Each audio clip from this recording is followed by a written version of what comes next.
Now, your NTXHondaDealers.com sports desk.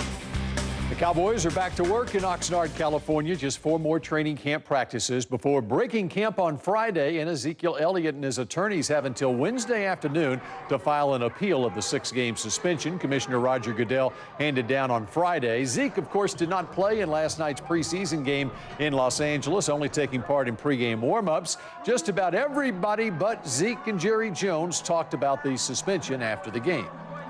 Yeah, we talked to our team about the situation and the importance of focusing on what we can control. We can't control what the NFL does, and it's not my place to comment on whether I think it's justified or not.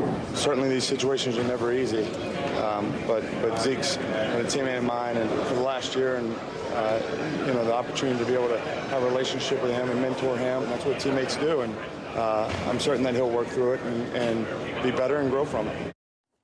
As for the game last night, the big defensive highlight in a 13-10 loss to the Rams came on this play. His first-round draft pick, Taco Charlton of Michigan, made his first big play of the preseason. The quarterback sack at the 1-yard line after receiving a lot of tough coaching from Rod Marinelli the past week. It felt good. It felt good to finally get one. Hopefully it's the first of a lot of many. But it felt good to finally get one in the NFL game.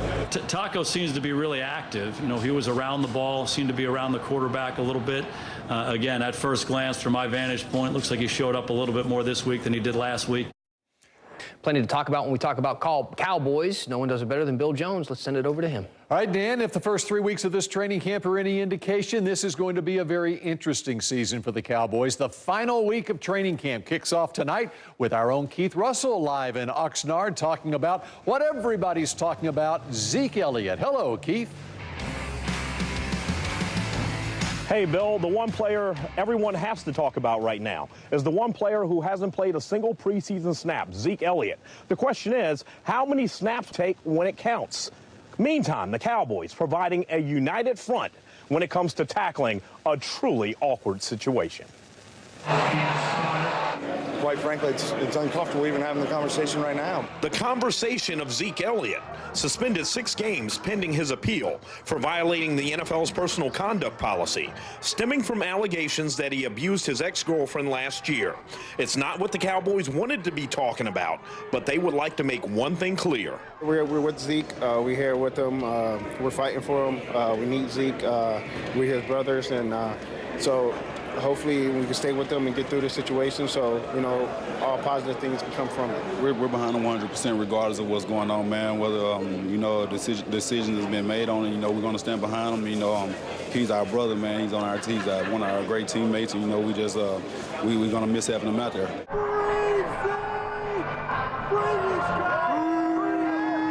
As for Zeke's mindset, the Cowboys say he's doing the best he can under the circumstances.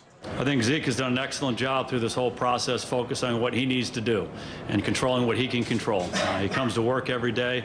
He's a hard-working guy who loves to play football. He practices hard. He's getting himself ready to play as well as he can. He's taking it in stride right now. He's only going to get better from it. First down, Moore with a handoff. McFadden. For Darren McFadden, it's a catch-21, realizing how much the reigning rushing champ means, but ready for the burden to be on him until Zeke's suspension is over.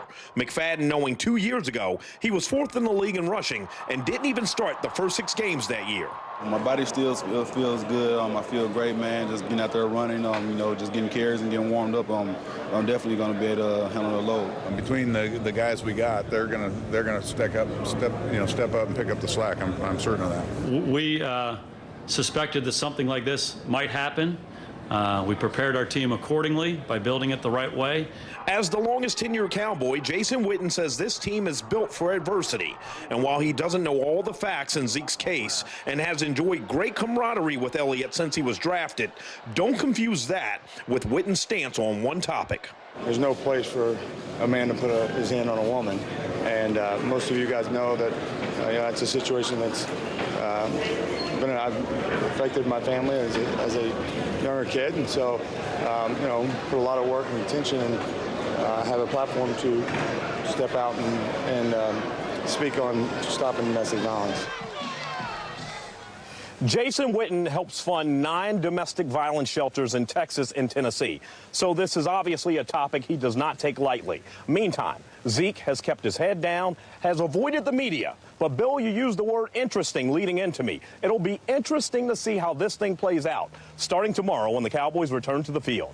Live in Oxnard, California, Keith Russell, CBS 11 Sports. All right, thanks, Keith. Just 4 training camp practices left. So what do the Cowboys have behind Zeke at running back, a former first-round pick in McFadden, and a guy who inspires with his positive attitude? Alfred Morris, spreading joy each and every day. Next.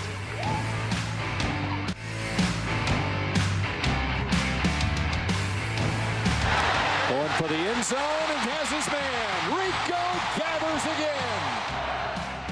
No doubt the star of the Cowboys' first 2 preseason games is a guy who hadn't played football, hadn't scored a touchdown. Former Baylor basketball player Rico Gathers has not 1 but 2 touchdowns. The 6'7", 290-pounder posting up at the goal line for a score in the Hall of Fame game last week and then proving it wasn't a fluke, scoring the Cowboys' lone touchdown in last night's loss to the Rams.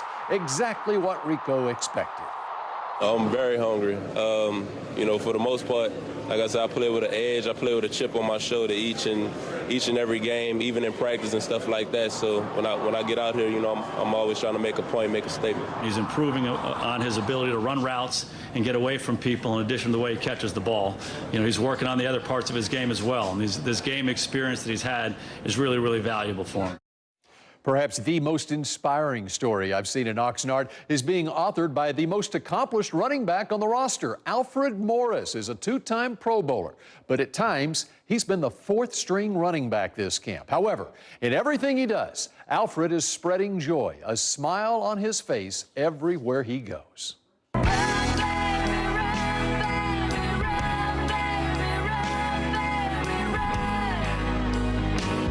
First off, let's go back to Thursday night. Oh, yeah. You look like a guy who was running for your life in that game. I wasn't running for my life. I feel like a kid again. You know, I've been playing this game since I was 5 years old, and I just felt, I don't know, I just felt just energetic. I felt, you know, joyous. And that's where I want to be, just to remember that this is a kid's game. And I get to fortunately play it on the highest of levels, but at the end of the day, it's still a kid's game, you know, and just go out there and have fun.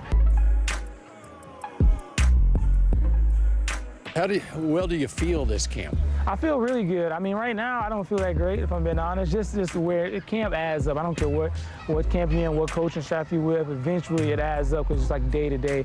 And season is a different schedule, you know, so your body has more time to recuperate. But here it's like all day, every day, football, football, football, football. You know, so your body eventually is like, ugh. So you get, I do feel great. I mean, I feel faster, stronger, more explosive than I have in the past. And so I'm in a good place. So take me back to that rookie season, your first of 2 Pro Bowl seasons. You ran for over 1,600 yards, just like Zeke did last year. I did. You had a quarterback who had a great rookie season, just like Dak did last year. I mean, there are a lot of similarities. I feel like I never really fully took in what took place with just the excitement that we brought. I mean, even in that year, we were like crap for the first half of the year. That was huge. It was fun. I never really fully took it all in, but there's definitely a lot of similarities from the rookie quarterback, rookie running back tandem. So what kind of advice as sort of a mentor, even at your still young age, do you give Zeke going into his second year? I don't have to give him much advice. You know, he's a smart kid. I mean, he's a heck of a talent. That goes without saying. You know, you turn the film on, you can tell that. But if you just him in the weight room, him on the practice field, him in the classroom, and you can tell how smart he is, and he's just a student of the game. So it's like, what more can you say to somebody who's like that? It's like, hey, keep doing what you're doing, you know, stay focused and just be you.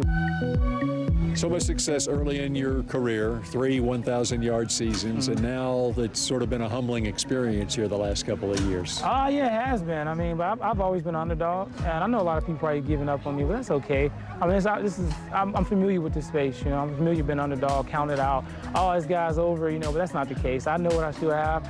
All it takes is just opportunity, you know, and I just have to make sure I'm prepared and ready for when the opportunity does come. And I approach every day as if I'm the starter. I approach every day as if I'm carrying the load, you know, because I could very much so be doing that, you know. A couple plays here and there, this happens, that happens, and you never know. But you have to be ready for your opportunity. So I'm always prepared, so I don't have to, oh, my opportunity, so let me get prepared. It's too late then. Can you take a picture? Yes, definitely. Oh, my God. I want to get Come on. Oh, how's it going? You have such a joy about you. I do. yeah, so I do, and that's what kind of helps me through this all, just my faith, you know. Never could have made it without you.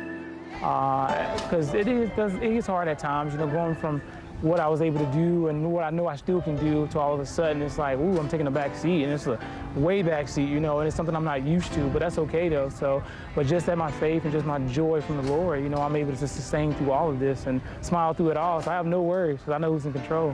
What lessons have you learned here the last couple of years? I didn't really know what I had my first 2 years when, you know, I was a guy and, you know, I was getting all this production. I didn't know how to kind of like how to navigate in that. No one really like taught me how, because I kind of got thrown into it my first year. You know, I became the starter the first game, so it was a little different for me. For some guys who come in a different way and have like an older running back to mentor them and show them how to navigate, you know, certain things, and even just off the field, just me as a person, how just that I do this not to please man, but I do it to please the Lord, you know, and that I didn't think that was a problem for me, but clearly it was, you know. So I know all the things I'm going through is for a reason, and I'll be able to use this moving forward. And, you know, I'm not done yet, so I still got plenty left in the tank. Great job by CBS 11 photojournalist Bill Ellis. With a positive attitude like that, you just can't help but root for Alfred Morris. Time for tonight's postcard from camp. We take you back to Oxnard, California for that daily rite of training camp known as the Jason Garrett press conference. That's when the Cowboys coach takes center stage to offer up monotonous rounds of coach speak. But it's the event known as the walk-off, when Garrett walks off the stage, that the media looks forward to. Thanks, Coach. Thank you. Okay, guys. Good to see you. All right, good to see you guys. Good to see you too, Coach. When Jason Garrett leaves the podium, goes off to the side, what do you think is the most valuable part of the walk-off?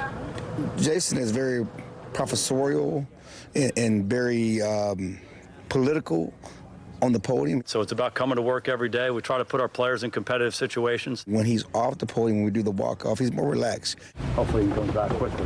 What do you get out of the walk-off? That's where we get all the good stuff that you guys don't get on camera. We'll get 54, maybe more opportunity. There are moments where he is more candid with us and telling us things. So it's the whole position. Now, it's state secrets, of course. He still won't tell us who's going to play in a preseason game that nobody cares about. He'll use some curse words and some choice words and some different things, and he'll tell old stories. So you've discovered that Jason has a personality.